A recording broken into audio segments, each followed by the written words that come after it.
న్యాయవాదుల విషయంలో సుప్రీంకోర్టు ఇచ్చినటువంటి తీర్పు వైద్యుల విషయంలో కూడా ఆలోచించాలి. ఎందుకంటే అదైనా ప్రొఫెషనే, ఇదైనా ప్రొఫెషనే.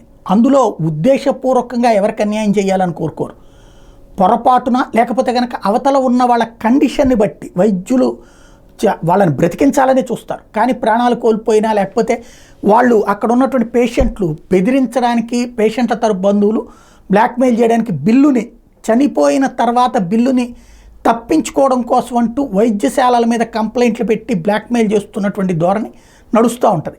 ఎందుకు అంటే వినియోగదారుల చట్ట పరిధిలో ఉండటం వల్ల. ఈ విషయంలో లాయర్ల విషయంలో సుప్రీంకోర్టు ఇచ్చిన తీర్పు నేపథ్యంలో డాక్టర్ల విషయంలో కూడా అట్లాంటి తీర్పే కావాలని కోరుకుంటున్న పరిస్థితి.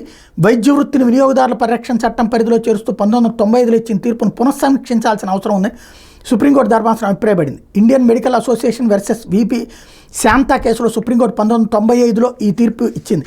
వినియోగదారుల పరిరక్షణ చట్టం 1986లోని సెక్షన్ 2 సబ్సెక్షన్ 1 సబ్సెక్షన్ O కింద నిర్వచించిన సేవలు అనే విభాగంలో వైద్య వృత్తిని కూడా చేర్చాలని ఆదేశించింది. దీన్ని సవాల్ చేస్తూ కోర్టులో పిటిషన్లు దాఖలయ్యాయి. తాజాగా దీని మీద ధర్మాసనం స్పందించింది. 1995 నాటి తీర్పును పునఃసమీక్షించాలని సుప్రీంకోర్టు ప్రధాన న్యాయమూర్తికి నివేదించింది.